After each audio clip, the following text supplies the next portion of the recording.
Hey, what's going on, guys? I'll give you guys a second to come in here. We'll play a little bit of music to kind of get us ready for the conversation.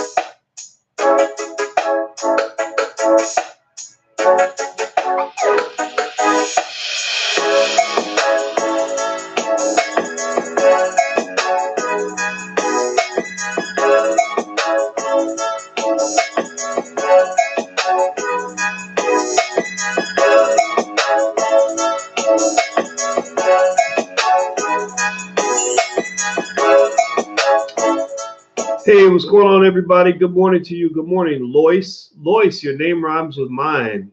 I like your name already. Hey, Monique, how are you? What's going on, Clout Demon? I like that name too. Lamilton, hello. Let's get wealthy. That's what I'm talking about. That's how you do it. Good morning, everybody. To everybody on the Black Financial Channel as well. Some of you are tuning in from Facebook. I see Plain Healthy, J Real, Felicito. Good morning. Mia from Indianapolis. Everybody shout out your city. Shout out the city that you're coming from. I see D Brown. I see Lee Cardwell from Columbus, Ohio. Felicito, Jersey in the house. Amanda Wiggins. Good morning from Los Angeles. Hey, Craig, what's going on, man? Jordan Rivera, Grand Rising family. Giovanna, hello, hey. She says, hey, Dr. Watkins, are you flirting? Don't be flirting with me. I'm engaged. I ain't trying to get in trouble now. Let's see, Lee Cardwell, hello. Jill Washington, how are you? Benny from Waco, Texas. All right, getting this knowledge. That's what I'm talking about, says Amanda. All right, or actually, Jay Real said this. Sorry about that. And Francine and Ali and everybody else, good morning. Welcome to the Black Financial Channel. It's good to see you guys. And hello to everybody who's on Facebook. If you are on Facebook, if you could do this real quick for me, 1 second, please, please, please. This helps us with the algorithm. I don't know if you guys know, they like to deboost, controversial pages. And so that I don't get in trouble with white folks, I'd like to actually fight the deboosting algorithm. And the way I think we can fight it is if you guys will share this to your page right now. That'll help. So if you could please do that, I really would appreciate that. Also, those of you on the Black Financial Channel, if you could all right now, please hit the thumbs up button. Everybody, please hit the thumbs up button. That's very, very important. And that'll help bring more people into the conversation. Hit that notification bell also so that you will be notified every time we go live. So hit the notification bell. Super important because you guys know we keep it black, we keep it intelligent all the time, every day. And because we are going to make our community great again, come hell or high water. Yep, let's make black people great again. That's going to be my slogan. All right. So anyway, guys, let me tell you guys a little story that I read on CNN.com. It's really interesting. There's a brother who apparently is a very smart brother by the name of Shawn Pleasants. Shawn is a guy who did some amazing things, and in both directions. He did some things that were amazingly good and some things that were amazingly disturbing. And I read his story, and it really got my attention, not just because he was black, but also because it made me think about choices that we make in our journey, investments that we make when it comes to our lives, good investments, bad investments, missed opportunities, bad cultural baggage, etc. And I'm going to y'all know me, I'm just going to keep it 100 and keep it real as I break this down for you. But just know that, I respect this brother a lot. And my heart goes out to him. And I'm going to tell you why. Okay, so Shaun Pleasants, I'm going to read this to you. Shaun Pleasants has the kind of resume that would attract the attention of any job recruiter, high school valedictorian. He was I read that wrong. See, it's so bad. I must be a bad reader. He had the kind of resume that would attract the attention of any job recruiter. High school valedictorian, economics major from Yale University, Wall Street banking jobs, small business entrepreneur. But a few wrong turns in life 10 years ago left him homeless, and today he's living underneath a tarp in the Koreatown section of Los Angeles. He's been told before that a smart and capable person like him should not be in this situation. But he says, but I'm like, should anybody be here? Who should then? Pleasant said. And it says, let's see, against that backdrop, Pleasant's story is a reminder of how complex the problem of homelessness can be.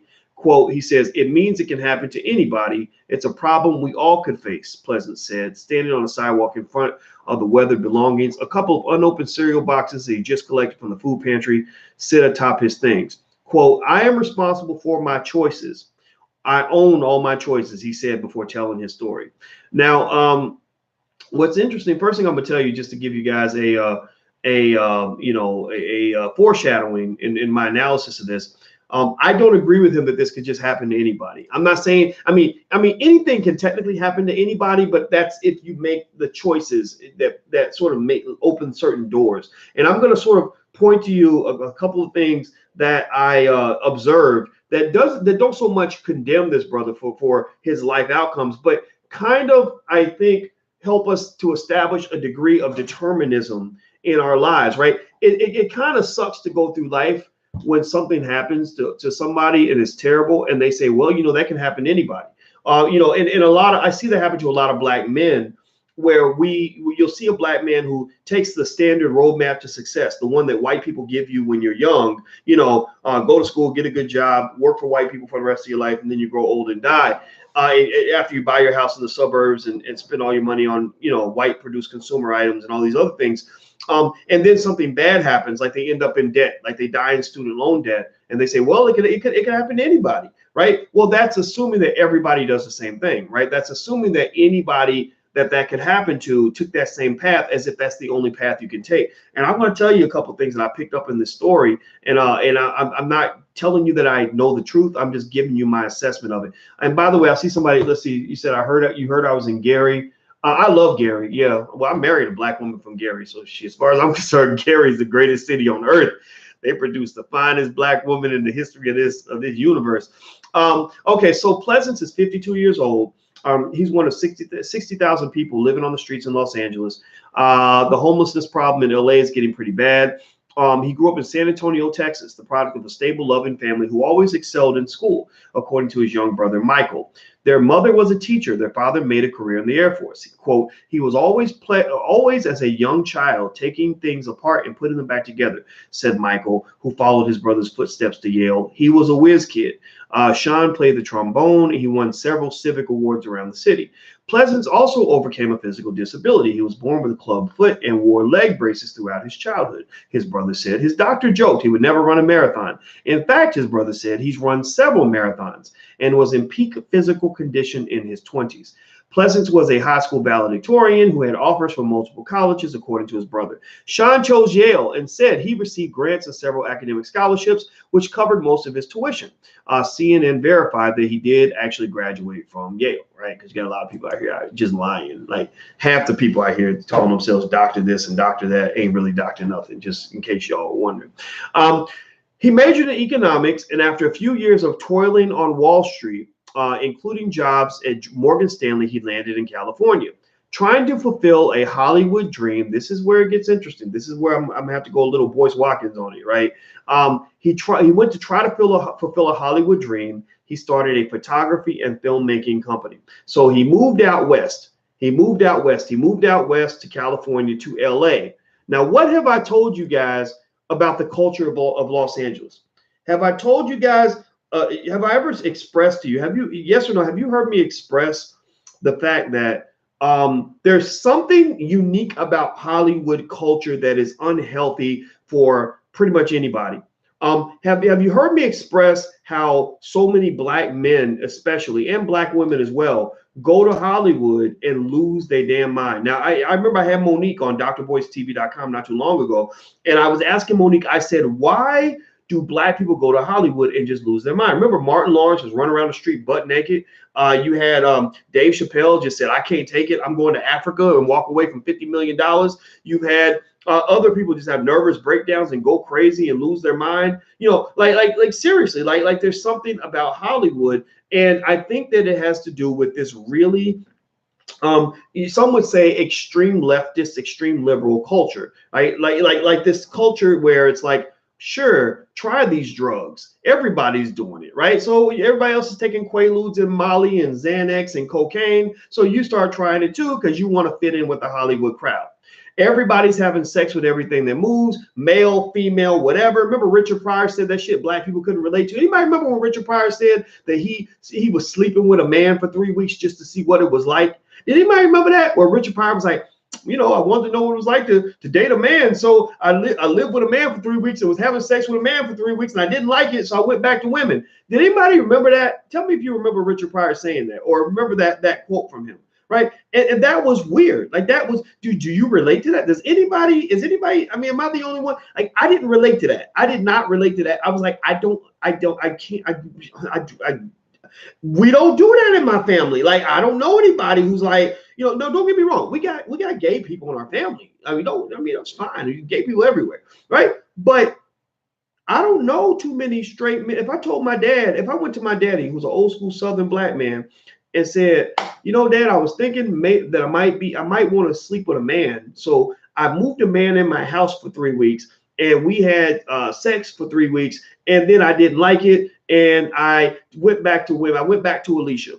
Like, how do you think Alicia, Dr. Alicia, my wife, my bride to be, like, how do you think she would feel? Like, ladies, how would you feel if you were going to marry a man and he told you that story? He said, yeah, I was wondering, I thought I might be gay. So I decided I was going to go live with a man and sleep with a man for a while. And then I was trying to move it. Like it's not something that we can relate to, right? And that's a culture. You learn culture. When you go into different environments, you're learning culture, right? So this is Hollywood culture. And in fact, if you read the book, How the Jews Invented Hollywood, you get a sense. I'm trying to find the right way to say things without sounding mean or anti anybody, but you just sort of learn that the whole world don't think like you. Some of the best characteristics of black people, I believe, is that, you know, that slavery, Jim Crow, lynching thing, it kind of made us a little bit more on the conservative side. Like, we're just careful. If something don't make sense, we don't really do it. Right now, sometimes that can limit us, right? You limit your possibilities when you're scared all the time. But sometimes kind of slowing your roll a little bit, like not chasing waterfalls, can keep you safe, right? You know, like, for example, I don't know too many black people who are gonna like they're not gonna die the way like adventurous white people die. Like I don't know black people who are gonna die being eaten by a shark, right? Because we don't do that stuff typically. I'm not saying we shouldn't. I'm just saying we don't, right? We you know, or I don't know many black people who are gonna die like falling off a mountain. You know, like black people don't die falling off a mountain. So there's something about Hollywood culture. So what does this have to do with this brother Shawn Pleasants that I'm speaking about? Well, Shawn went to LA, and let's keep reading. So he goes to LA to fulfill his Hollywood dream. Went to Yale. He's, you know, high flying banker, decided to start his own business. Good for him. He goes out there. Now check this out. In the mid 90s, the DVD industry soon exploded. His company got involved in the then lucrative world of the adult film industry. So that's first step, right? So now you're doing porn basically, right? So you know, that's an industry that comes with lots of forms of what they might consider to be free expression, which is, you know, like, oh, that person looks good, I'll have sex with him or her or both of them or everyone. There's the dog. Maybe I can put my penis in the dog and see what happens, right? And then there's drugs that fuel all of that. Like this is just me being real with you. This is about investing in your life. How does this link to, you know, to economics? It all links back to economics. Because if you're making bad life choices, then your life won't be right. If your life ain't right, your economic situation won't be right, and you won't reach your potential, right? So the goal is not to be wealthy. The goal is to be happy and at peace with your choices, right? So you're in the adult film industry where drugs and rampant sex is kind of everywhere. It says they made so much money, so you're throwing in drugs, sex, and money all together in this sort of almost like this demonic porridge that you're stirring, this Sodom and Gomorrah-ish kind of situation, right? Where you got all the money that you need, tons of drugs everywhere, too much readily available sex. And I'm gonna tell you this. Let me tell you this especially about men. This is really true. I've learned this. This is me speaking from OG status here. There are 4 things that will typically bring down a man. So men should pay attention. Ladies, pay attention for your sons or for any man you pick. Typically, the 4 things that will bring down a man are sex, drugs, alcohol, or gambling. If he does any of those 4 things in excess, that can take him down. So here so far we have sex, check. Drugs will appear in a second. I'm sure alcohol's in the mix. The gambling part, I don't see that anywhere, but it is what it is, right? So he's in LA, he's in the porn industry now. I'm sure his mama in Texas didn't anticipate this. When his mama sent him to Yale, he probably didn't think he'd be, working in the porn industry, but he had this big, gigantic house. So money makes you high. Money is another drug. Money affects the same region of your brain as cocaine. So now you're making all this money in the world. So you start to feel invincible, and it says, okay, so he has, but then, and then hard times hit, right? He has squabbles with his co-founders. The income dried up, and squabbles with co-founders destroy lots of businesses, by the way. If you ever go and start a business or start any sort of institution with other people, I want you to really think carefully about maintaining and managing those relationships, because when relationships fall apart, families fall apart, businesses fall apart. In fact, Nicole Price, who's a leadership expert, is going to speak at the All Black National Convention exactly about that very topic, about sort of protecting your unity. You lose your unity with others, then you're going to lose yourself and you're going to lose your opportunities, right? So ultimately, that's what happened here. He started fighting with his co-founders, business fell apart, money dried up, and there's nothing like having a high-level, high-priced lifestyle, and then suddenly all the money dries up. That's very stressful, which is going to push you back, more toward the drugs or dangerous behavior, so you can get back to where you want to be. So that's why you see so much debauchery and chaos in Hollywood. There's nothing sadder than a former Hollywood star who's doing all they can to try to get back to where they were, right? There's nothing sadder than like a professional athlete who used to make $1 million a month, who now has to get by, on food stamps, right? It's tough because you built a lifestyle that requires you to make money at this level to maintain it. It's like, man, I got 5 babies mamas now, and I got 14 car notes, and I got, all these, I got to pay for 3 apartments, and I got to pay for my lifestyle, right? So ultimately, that's what's going on with this brother, I think, is that I imagine he built a lifestyle around a high income, and then you can't sustain that. That's very, very scary. So you keep going. He says about 10 years ago, around the same time, he also lost his mother to cancer. Double, triple tragedy, right? So now you lost your business. Now you've been hit with an emotional shock, which is the loss of your mother, which is worse than any amount of money you could ever lose. And so what happened is that his mother's death kind of, caused him to kind of go into a tailspin, which probably accelerated the drug use, right? Sex is also a drug, by the way, in case you're wondering. It releases a lot of the same chemicals in your brain, the dopamine and all that. That's where the sex addictions come from, right? So he went from living one place to another, eventually living out of his car before he lost that as well, his brother said. Pleasance is gay and considers himself to be married to another homeless man he's been with for 10 years since before they were on the streets. They live on the streets together. They pretty much work together, and they, he's still smart. Like the guy was talking, he's very articulate. And but they said that his drug addiction started with painkillers. He was recovering from a back injury before he was homeless. Quote, it started with painkillers, and then when they were too expensive or not accessible, he medicated with other things. Shawn Pleasants says he takes meth a few times a week as both an escape and to help him stay awake at night. Every time you sleep, he says, that's when you lose. And when people come and they take your things, he said, I'm a heavy sleeper. I lose a lot. And that's true. When you're asleep, just generally and metaphorically, when you're asleep, and a lot of the Black community is asleep, about 85% of the Black community is totally asleep. When you're asleep, people take things from you. That's how the Popeyes chickens come in and take, do a $100 million money grab out of the Black community, because so many of us are economically asleep. We're chasing the parties, and we're chasing the ridiculous stuff, and we're not actually paying attention to where our resources are going. Whenever you're unconscious, people can take advantage of you, whether you're talking about a Bill Cosby's type situation, or you're talking about a whole community being taken advantage of because you sleep. That point is actually deep metaphorically, as well as, realistically, right? So ultimately, what I will say is that in this story, what I really saw was a guy who had good values coming from his family. He had a family that seemed to be, just so, so well put together. His dad's disciplined. He served his country in the Air Force. His brother went to Yale. He went to Yale. Family had a lot to be proud of. But then he got sucked into another culture. You see, culture is everything when it comes to building a quality life or building wealth for yourself. You cannot discount the significance of culture and culture, family, all these things, relationships, all these things when it comes to wealth building. Right now, so for example, a lot of the reason that Black wealth is not growing is because we have bad economic culture. When you have a community where you are more, you spend more time, more energy, 10 times more energy buying white than you spend buying Black, that's bad culture.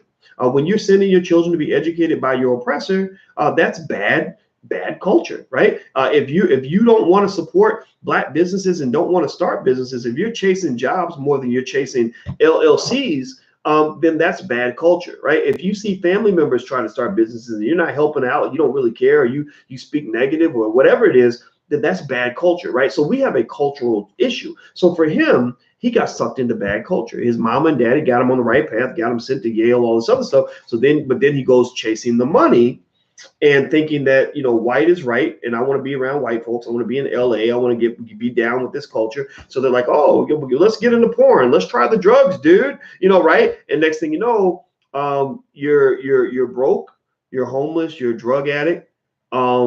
Ain't no telling what came out of that experience in the porn industry. There could be some health complications related to that, if you know what I mean. And I imagine that he's living a life that he did not expect. I mean, I saw this poor guy, and he looked like he had one eye that was looked like it was missing, or like one eye was like he was blind in one eye. He's living in a little shack, and it ain't just like a matter of it just happening to anybody.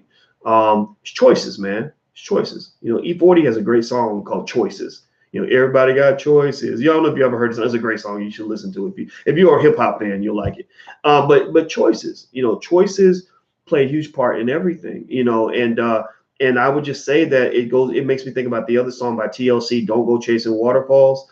It doesn't mean that you can't go to LA. It does not mean that you don't go, live your life, but it does mean that you got to really think carefully about playing chess when it comes to your life and not checkers. Because there's a lot of situations where there'll be a lot of money attached to it that will bring you into scenarios that will disrupt your peace of mind, right? Like there's plenty of, there's plenty of dirty billionaires out here that would love to do business with you. That you'll think that you get some opportunity that is a blessing because Jeffrey Epstein wants to do business with you, but you don't understand all the other complications he might bring to your life. You go to LA and you suddenly get a chance to be a movie star, and that's what a lot of us want to do, but we don't understand that comes with certain trade-offs that you probably don't want to make. I mean, remember the manager, there was a manager, there was a dude, I'm going to say he's a Jewish guy. I don't want to make it sound anti-Semitic because it's not, but he happened to really like Black women. So let me tell you what he did. He did exactly what Ed Buck did. He did exactly what R. Kelly did.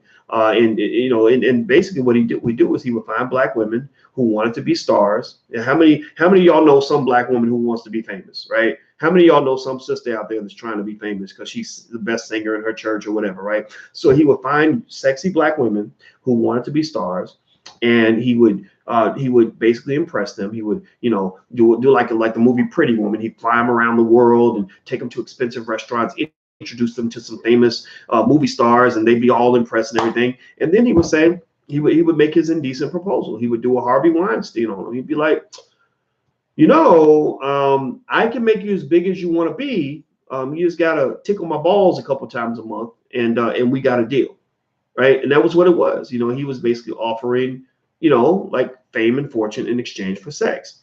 And you'd be amazed how many celebrities that right now in their household names who made that trade-off. It's not a coincidence that Tiffany Haddish consistently goes on television and openly fantasizes about sleeping with white men. This is not a coincidence. This is a reflection of how she thinks. And if you imagine it, think about this. If she's saying these things in public, what do you think is happening possibly in private?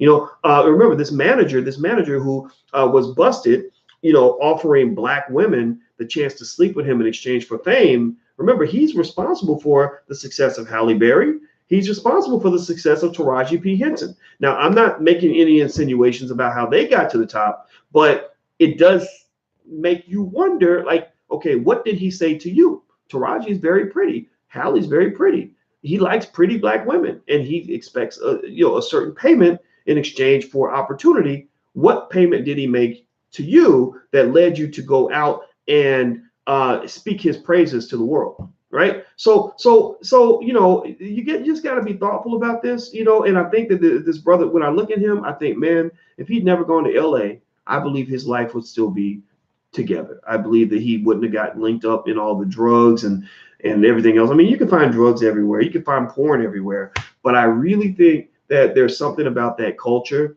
that can mess you up. Let me give you one more example. This is real life. I know this person. There was a kid, 15, 16 years old, who could sing really, really well. And there was a famous group, a famous R&B group back in the 80s that discovered him, and they said, we want to take him on tour. So his mama got all excited, like, oh, my baby gonna be on tour. Ah. So she sent her son on tour with this group, and they became his mentors, and they took him on tour, and he was singing on tour. Well, they also, as his mentors, introduced him to cocaine for the first time at the age of 15. Now, 35 years later, he is still addicted to cocaine. He goes to jail on a regular basis because he needs to get his cocaine, right? And I imagine if his mother had known this, that this was going to be the outcome, she wouldn't have done that. So I'll tell you what, in our house, we got a 9-year-old who is a hell of a performer. She's very boisterous and rambunctious, and little Tay-Tay. Y'all might have seen little Tay-Tay. Sometimes she pops in on the live stream. She's like, hey, right? And we see her potential, and we want her to be the best at what she does. But you can bet your ass I ain't never letting her go to no Hollywood.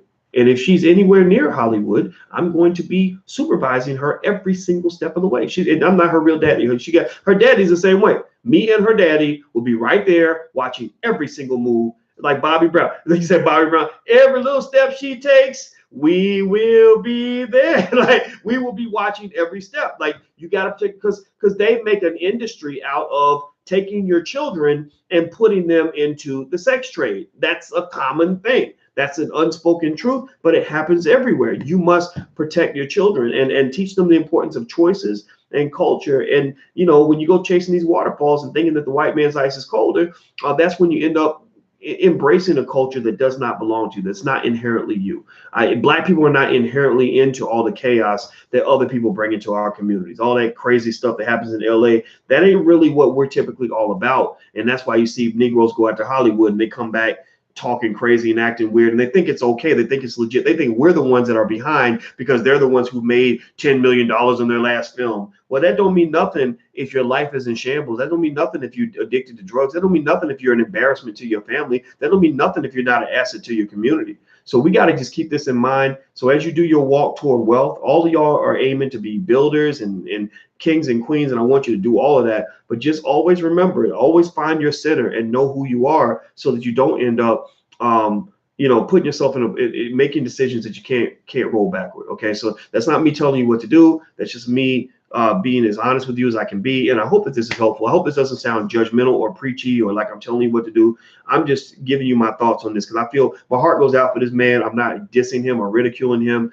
but a lot of times, the other interesting thing too is like when you have Black people that do well, like I did well in school and I went to Yale or whatever, they start leaving behind, you know, the core and the root of who they really were. Like I think Black people, we knew who we were a lot more before integration than we know now. Like I think before integration, we had stronger core values that made us into quality human beings. And now we have this thing where we don't know who we are. So we're chasing after anybody that could put $1 in our pocket and trying to be like them. And you don't understand, like the people you admire, the people you look up to, the people you're idolizing are screwed up people. They need to learn from you. That's why Black people tend to be the conscience of the world. We tend to be the leaders, you know, in everything from fashion to, you know, to art, to creativity, right? We're the leaders because there's something special about the melanin that just makes us culturally and spiritually significant to the earth. And maybe it's just because we are the original man, the original woman. I don't know.